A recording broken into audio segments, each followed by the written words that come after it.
Donald Trump keeps on falling asleep at the Manhattan District Attorney criminal trial. It is day one. The jury has now entered the courtroom, and Donald Trump keeps on falling asleep. The Manhattan District Attorney criminal trial is against Donald Trump for his falsification of business records to interfere with the results of the 2016 election. Earlier in the day, the court disposed of a number of frivolous motions that were filed by Donald Trump, including another effort by Trump and Trump's lawyers to try to recuse him, to try to recuse the presiding judge, Justice Merchan. That was rejected. Then early in the morning was the first time when Donald Trump started falling asleep. It was Maggie Haberman who first reported Trump appears to be sleeping, his head keeps dropping down, and his mouth goes slack. And then later in the afternoon, when the jury arrived, Donald Trump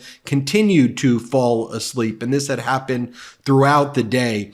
Katie Fang reported, as Judge Merchan is explaining that the burden of proof is on the prosecution and that the standard is beyond a reasonable doubt, Trump's eyes are closed. He might be thinking or sleeping, but his eyes are shut. And folks, we're not talking about his eyes being shut for just a few seconds. We're talking about his eyes being shut for several minutes, full-fledged sleeping taking place. And the jury is being instructed. For example, Justice Merchan saying things like, as a juror, you're asked to make a very important decision about another person. Justice Merchan says solemnly as he describes that a juror's duty and responsibility is to be fair, impartial, and unbiased. That comes from Tyler McBrien, who's in the courtroom as well. And as these proceedings are taking place, Donald Trump can't stay awake.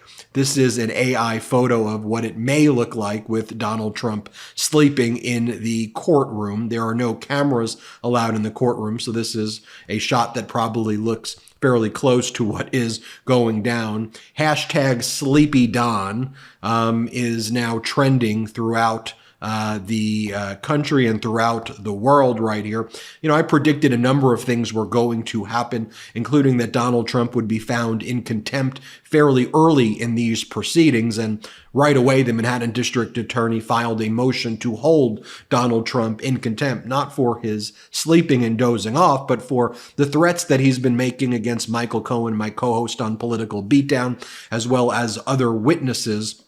Justice Merchan set an expedited hearing on that next week where there could be some real serious penalties against Donald Trump. But I did not predict that throughout this process, Donald Trump would just keep on falling asleep throughout the day. We did mention, of course, that in this criminal case involving Donald Trump's falsification of business records to interfere with the 2016 election, that it was very different than a civil case, where in a civil case, as a civil defendant, like in the E. Jean Carroll matter or in the Manhattan District, in the New York Attorney General civil fraud case, Donald Trump is able to kind of show up when he wants to show up. He could just show up when he's going to testify, or just show up for a few days. There was no requirement as a civil defendant that you're actually in court for all of the hours of the proceedings. In a criminal case, though, you must be there at all hours of the day. And Donald Trump, the stress is getting to him so much that he's reacting by just quite literally falling asleep in front of the jury, falling asleep in front of the judge. And as I mentioned, hashtag Sleepy Don is trending throughout the country, and lots of people are, basically saying, of course, everything that Donald Trump does is projection and confession. He goes after President Biden, but at the end of the day, there he is, falling asleep in the courtroom at a fairly significant time. Just to remind you what's going on while he's falling asleep like this. Oh, by the way, before showing you that, here's the photo that we came up with at the MeidasTouch Network of what it may look like as well, of our researchers who have been furiously working to determine if this photo is real or AI.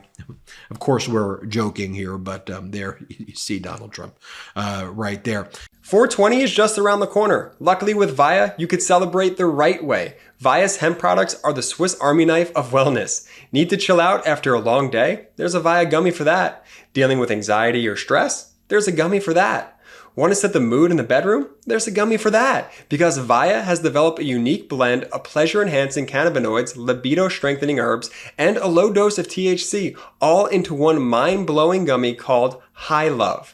Now we're talking about pairing aphrodisiac herbs with a mild amount of THC. Their best-selling High Love gummy will awaken your senses, increase blood flow, and intensify any romantic experience. Via also offers a wide array of other gummies, with and without THC. Each with their own unique strengths and effects cater to your routines. Now, whether you're looking for better sleep, relief, or a nice buzz, Via has something for you. And the best part, Via legally ships in all 50 states with discreet packaging directly to your door. No medical card required. So if you're 21 and older, you can get 15% off a free pack of award-winning Dreams THC plus CBN sleep gummies with code MIDAS at viahemp.com. That's VIIAHEMP.com. Via's best-selling High Love gummy is my personal favorite, and it gets me feeling relaxed. Their products have great flavor and are made with vegan and organic ingredients, and I couldn't recommend this enough. Head to viahemp.com and use code MIDAS to receive 15% off plus one free sample of their Sleepy Dream gummies, 21 and older. That's VIIAHEMP.com and use code MIDAS at checkout. Please support our show and tell them that we sent you. Celebrate 420 the right way with Via. Happy holidays. As Donald Trump's been behaving this way, falling asleep during these proceedings, what's taken place? There's been so many things that have been happening already. You had Donald Trump's motion to try to recuse Justice Merchan was denied in the morning. Justice Merchan essentially called it frivolous. You had Donald Trump and Trump's lawyers trying to stop evidence of AMI, the parent company of National Enquirer's deal with Donald Trump to catch and kill bad stories about Donald Trump. The evidence of that deal that was made to kill stories like Donald Trump's affair with the Playboy playmate while Melania was pregnant, Karen McDougal, and then that led to ultimately Donald Trump utilizing Michael Cohen for his own version of kind of a catch and kill, paying Michael Cohen legal fees, falsifying the business records, calling them legal fees to make hush money payments to Stormy Daniels, part of a consistent pattern and plan that Trump was executing with AMI, which owned the National Enquirer, to catch and kill these bad stories, especially when the Access Hollywood tapes came out. So that evidence can come in. We learned that Donald Trump's subpoena to the Department of Justice backfired. Instead of exculpatory evidence that could be helpful for Donald Trump, Trump trying to delay and block this trial by requesting documents from the DOJ at the 11th hour backfired, and it was actually inculpatory evidence, things that could be harmful for Donald Trump, the Manhattan District Attorney got. So additional text messages from Steve Bannon and Hope Hicks and Kellyanne Conway about their plans after this Access Hollywood tape came out was now made available for the first time, and the Manhattan District Attorney's Office would never have gotten this if Donald Trump didn't try to blow up the trial by issuing this last-minute subpoena, since the DOJ had previously denied the Manhattan District Attorney's attempt to get this. So that evidence is actually harmful to Donald Trump. As I mentioned before, Donald Trump's hearing on holding Donald Trump in contempt will be held on April 23rd, next Tuesday. We also learned that Donald Trump and his lawyers have not submitted their exhibits yet. You know, you would normally submit your defense exhibits in a criminal trial like this months in advance. They still have not put forward an exhibit book about what they intend to introduce. They were begging Justice Merchan for more time, and they were trying to blame their delay on the fact that they just got these documents from the Department of Justice. And Justice Merchan said, I don't care. You chose to spend your time this way. You could have chose to spend your time differently. apparently. I'm ordering you to have your defense exhibit book ready in 24 hours. And then, of course, the jury came in. The jury was described as a diverse cross-section of Manhattanites. The jury was asked right away.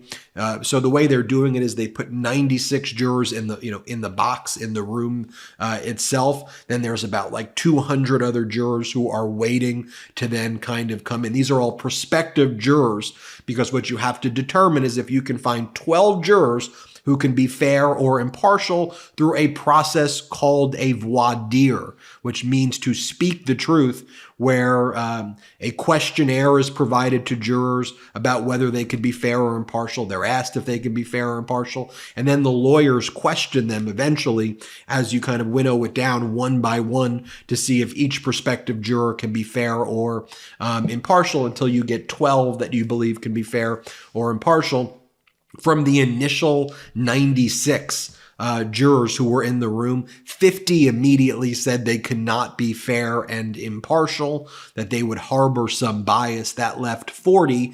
The 40 then respond to this questionnaire that asks additional questions of them to try to test whether they could be fair and impartial. And then there's a whole nother batch of jurors waiting if this group of 40 can't be fair and impartial. And so while all of that is going down, while all of that is happening, Donald Trump is sleepy Don. Donald Trump is falling asleep in front of the prospective jurors. That is what is going down over and over.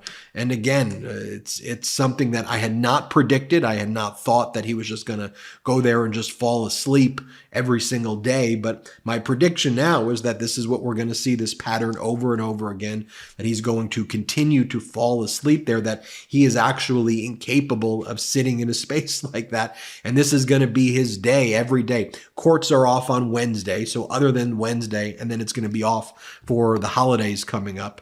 But other than that, Donald Trump's going to have to be there early in the morning until the afternoon, and he's just going to have to sit there. And I think we're going to be reporting on him falling asleep over and over again. We'll keep you posted as we learn more here. But there you have it, folks. Falling asleep over and over again, and then kind of jolting awake and acting like he's not falling asleep, and then falling asleep and then jolting awake again. Very strange stuff. We will keep you posted every step of the way here. I'm Ben Meiselas. This is the MeidasTouch Network. Hit subscribe. We're on our way to 3 million subscribers. Have a great day.